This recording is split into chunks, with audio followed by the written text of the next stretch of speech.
In the vast Siberian forest, where the land seems without end, temperatures can fall to minus 70 degrees Celsius. Here stands a simple wooden house. It belongs to Samuel.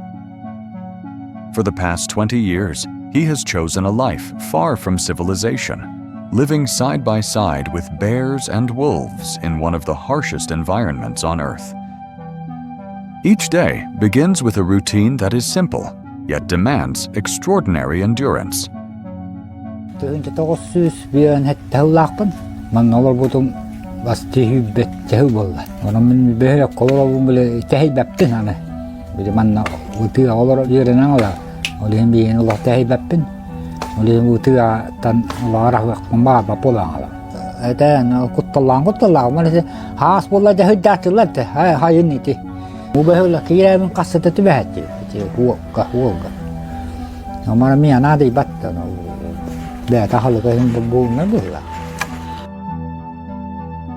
Every morning, Samuel wakes before dawn. He listens to the news through an old radio, powered by batteries he assembled himself.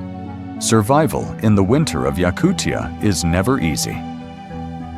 Keeping the house warm is a never-ending struggle. As the sun rises, Samuel steps into the forest to collect firewood. This wood fuels the stove that sustains his life. For Samuel, gathering firewood is not just a daily routine. It is heavy labor, forcing him to return to the forest again and again each day to survive in a land that offers no mercy. Samuel built his home from logs taken directly from the surrounding forest.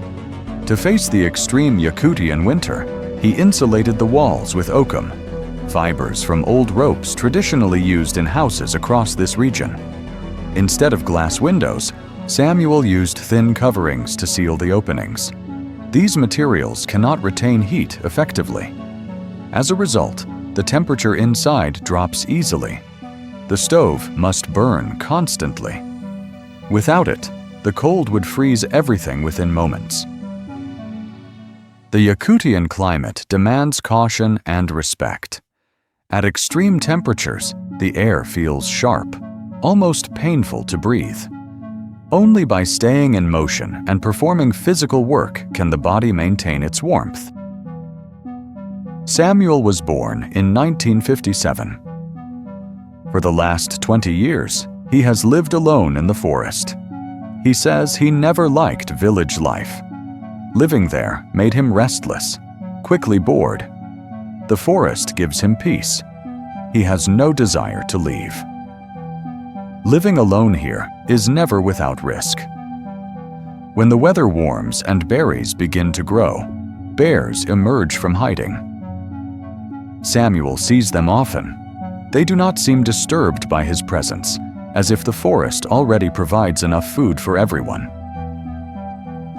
The nearest village lies about 30 kilometers away. Obtaining food is a constant challenge. Samuel does not hunt. His only source of meat comes from rabbit traps he sets himself. When supplies run low, he must walk for 5 hours to reach the village. This journey is only possible in spring and summer. Every day, Samuel collects firewood again and again. The stove must stay lit day and night. If the fire goes out, the cold will freeze everything instantly. Sometimes, exhausted, he falls asleep. In the morning, he wakes to find his hair frozen solid. Here, cold is not just a feeling, it is a constant presence. When the house is finally warm enough, Samuel prepares his meal. He eats once or twice a day, depending on his supplies. For him, it is enough. After cooking, there is nothing to do but wait. Despite his limited life, Samuel never forgets his four-legged companions. He always makes sure they receive a share of his food. A quiet act of care, preserved in the midst of an unforgiving world. In the afternoon, before the sun disappears beyond the horizon, Samuel collects water from the lake.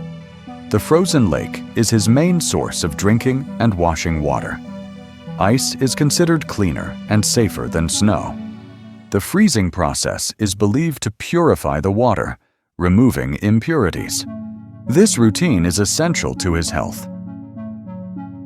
When his body feels cold or unwell, Samuel relies on natural medicine. He brews tea from spruce needles.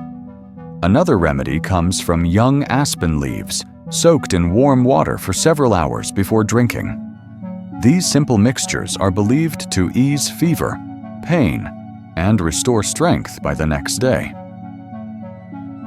Life in the coldest place on Earth has its advantages. Samuel does not need a refrigerator. The extreme temperature acts as a natural freezer, allowing him to store food outside. The only threat comes from bears. Food must be hidden carefully, so it is not stolen. Samuel speaks quietly. If the house had proper windows, the cold air wouldn't come in so easily.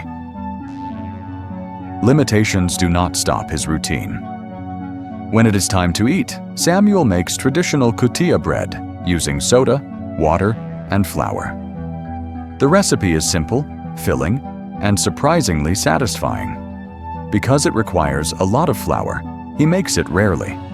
For him, it is a special dish.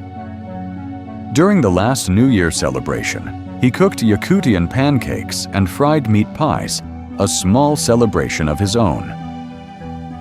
One reason Samuel chose to live alone in the forest is the loss of his family at a young age. He has lost almost everything, yet he has never lost his kindness or his care for others. Even in the harshest environment, Samuel keeps the light of humanity alive. In the freezing cold and endless silence, Samuel's story reminds us that true human strength does not always come from comfort or crowds. It is born from endurance, from accepting loss, from choosing to keep compassion alive. Even in the most unforgiving place on earth, hope can still grow as long as humanity remains.